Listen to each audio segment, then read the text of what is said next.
¿Qué tal? Muy buenos días, amigos de YouTube. En este caso, vamos a hablar un poco respecto a los derechos humanos y cómo este país enfrenta desafíos continuamente. Eh, este país es el país de Nigeria. También vamos a hacer pequeños contrastes con respecto al país de Perú. Y bueno, empecemos. Nigeria es uno de los países más grandes territorialmente del continente africano.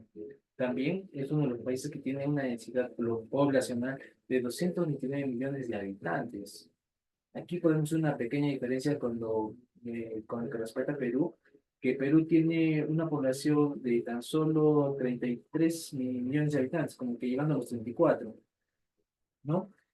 También vamos a ver que el país de Nigeria tiene una amplia variedad de etnias culturales, por ende tiene diferentes ideas, ¿no? Sociales, políticas y económicas también. También vemos que este país ha experimentado varios cambios constitucionales a lo largo de su historia. Eh, y también vamos a ver los problemas que enfrentan actualmente y que ha enfrentado también, ¿no?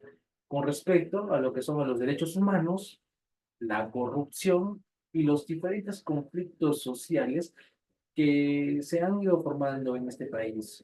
Uno de estos conflictos sociales puede ser la diferencia que hay entre los musulmanes y los cristianos, por ejemplo, que siempre están pugnando ahí el poder territorial y también el poder político, ¿no? Que tienen en este país. También vamos a hablar de una herencia que deja esta historia a través del tiempo, que esto también va a influir, muy importante, va a influir en este país, ¿no?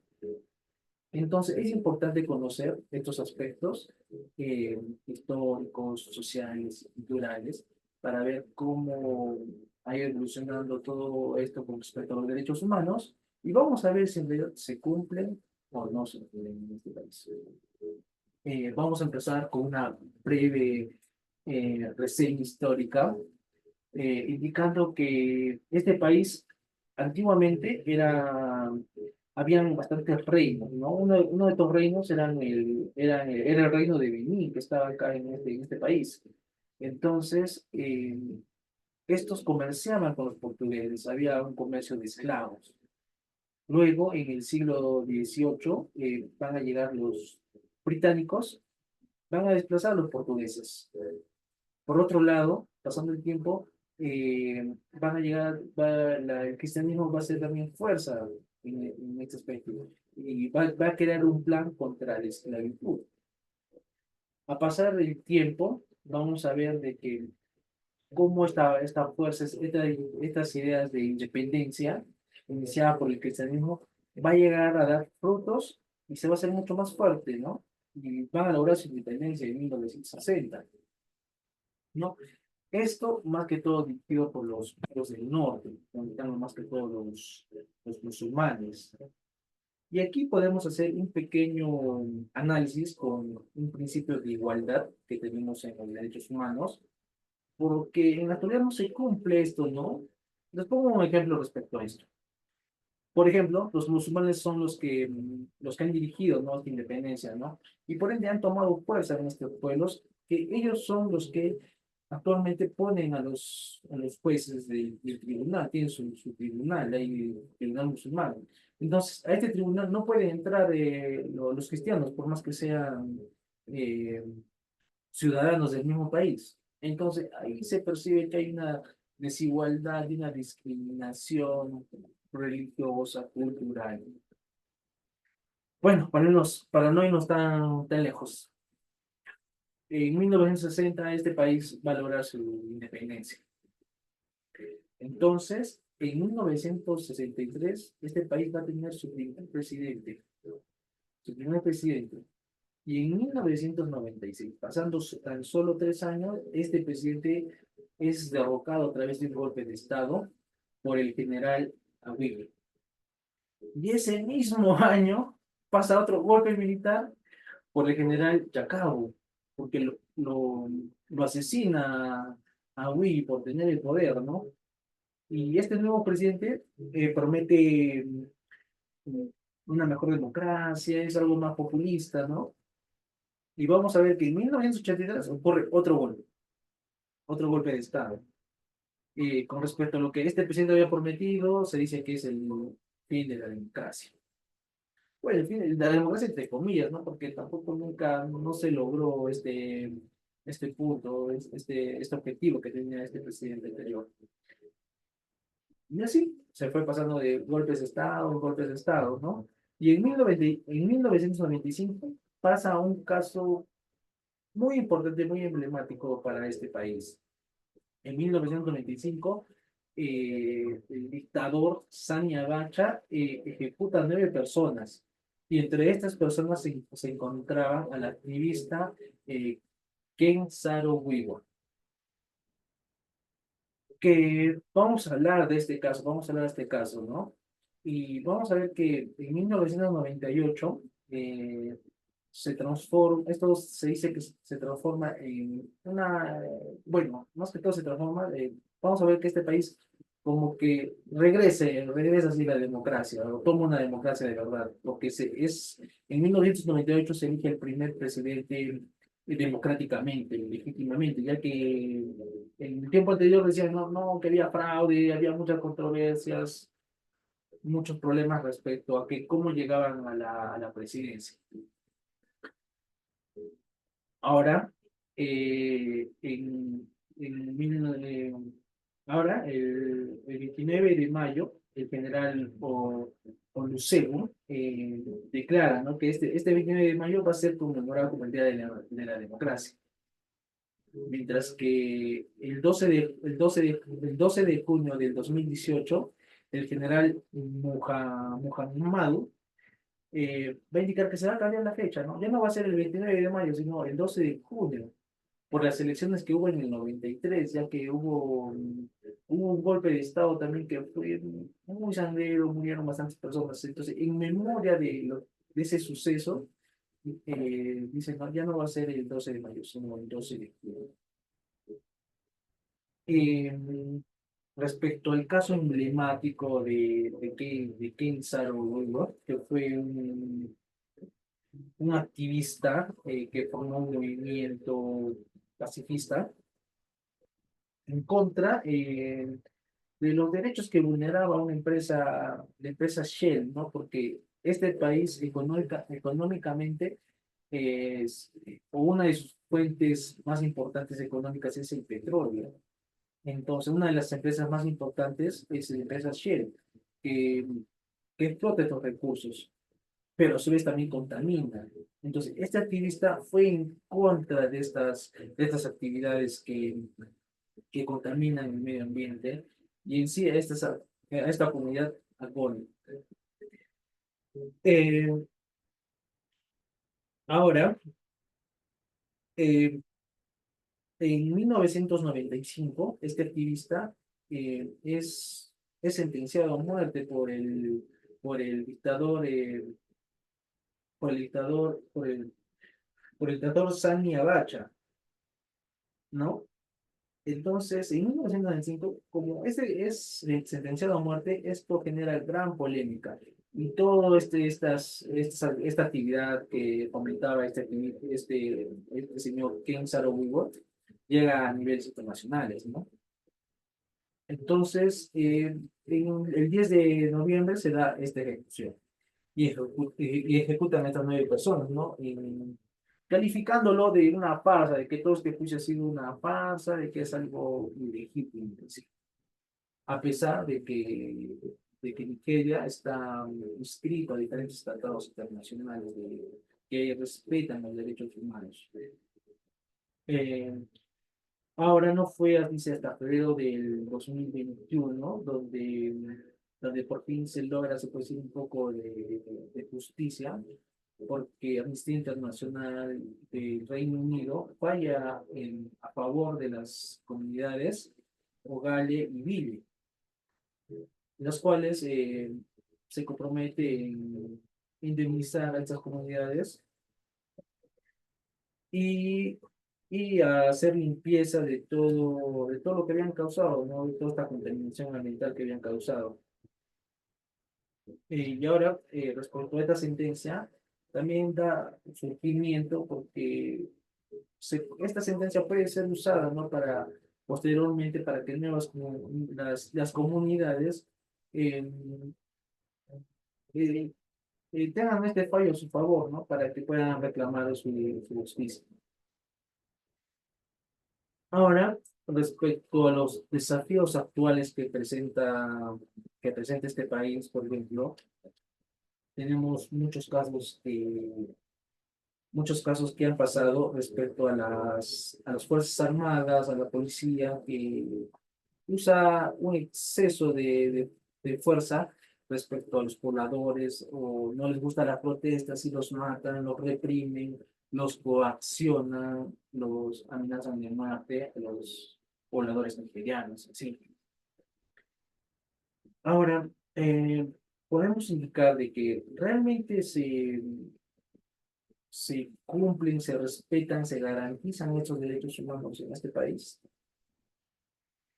Para ello, voy a nombrar algunos casos que se han dado que se han dado en este país, ahora nomás por un informe de Amnistía Internacional entre el 2023 y 2024. Por ejemplo, vamos a encontrar que el 5 de abril, por ejemplo, falleció una persona eh, porque unos policías le dispararon porque simplemente esta persona no quería dar un soborno a este policía, ¿no? El policía tomó su arma y le disparó. Por otro lado, el 29 de junio murieron tres jóvenes que estaban haciendo estaban haciendo protestas respecto al desempleo que había en ese país, ¿no? Pues la policía los reprimió con un exceso de fuerza, ¿no? Una fuerza ilegítima que acabó con la vida de estos jóvenes.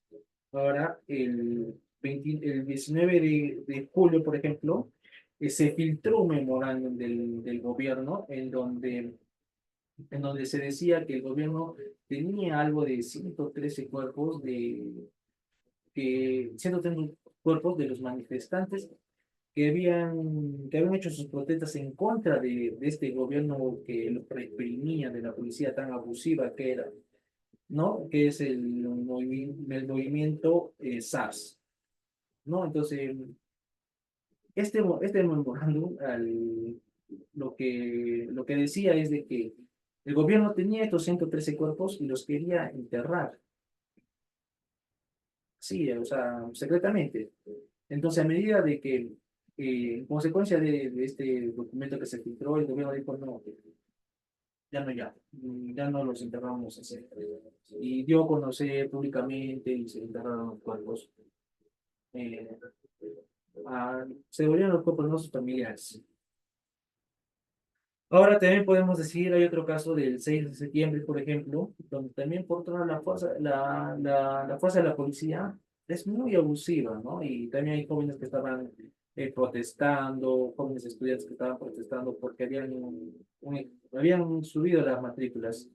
Entonces, la policía ha matado a jóvenes estudiantes y por otro lado también vemos de que la policía reprime la libertad, ya que ha detenido a muchos jóvenes y les ha privado de su libertad, vulnerando el derecho de la libertad también, ¿no? Y tantos derechos, no el derecho a la identidad, a la igualdad, al medio ambiente, por ejemplo, también. Ahora, para analizar los principios afectados, podemos decir que uno de estos principios afectados es el principio de justiciabilidad. En este caso se ve de que en este país no hay justicia, por más que el gobierno sea uno de sus funciones, ¿no? De respetar y de que se garantice este derecho a la vida. Pero vemos que en este caso no, el país poco o nada hace, ¿no? Respecto a este principio de justiciabilidad. Por otro lado, hay un principio de progresividad, porque respecto a lo que va pasando en el tiempo actualmente, estos derechos se deberían de alguna manera respetar y se deberían cumplir obligatoriamente estos derechos. más no vulnerarlos, ¿no? Pero, ¿qué ha pasado en este país? En Nigeria vulneran los de estos derechos y no le importa, pero también, ¿no? Vemos por otro lado que también de alguna manera se vulnera el principio de solidaridad, ya que algunos países también, o la comunidad en sí, no hacen nada, no poco nada también de alguna manera importa, no interviene de una manera tal vez drástica, y los mismos políticos no hacen nada.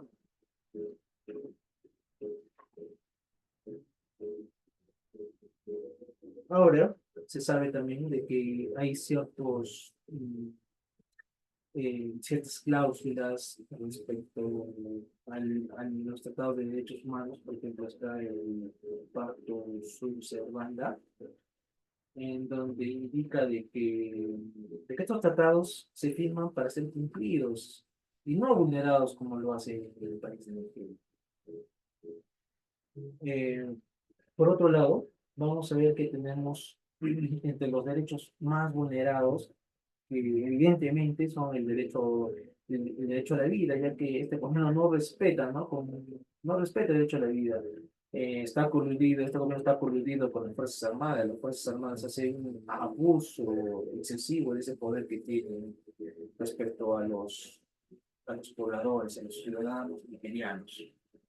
El derecho a la libertad también, ya que este gobierno también reprime, coacciona. Por ejemplo, en las protestas que hubo de los estudiantes por las matrículas, el gobierno detuvo muchas personas, muchos estudiantes, y de alguna manera los coaccionó, porque incluso estos estudiantes han sido amenazados de muerte por la misma policía, quien es que debería de protegerlos.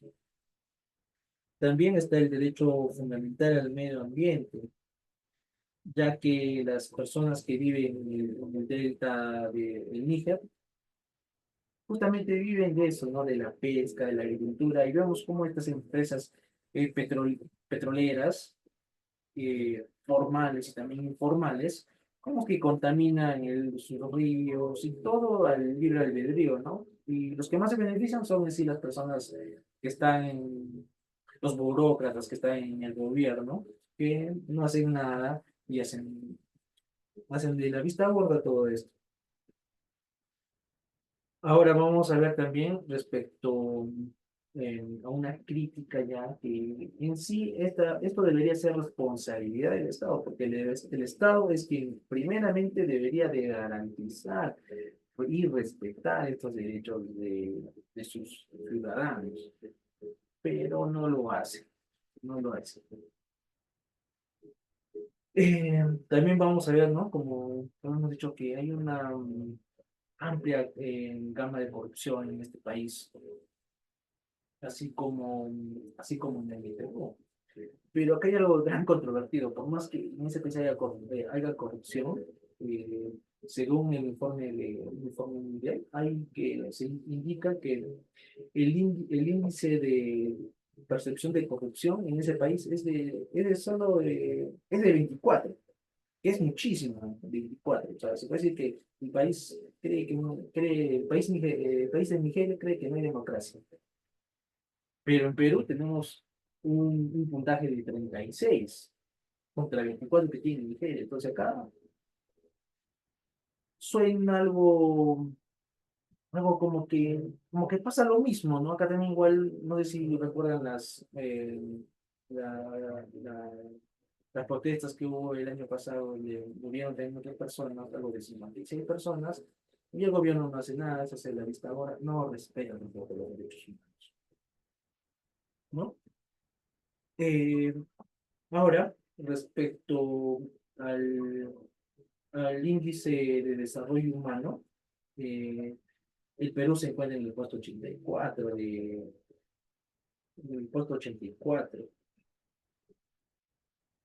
y Nigeria no se encuentra en ningún puesto. O sea, se puede decir que Nigeria es uno de los peores países donde no hay un índice de desarrollo humano.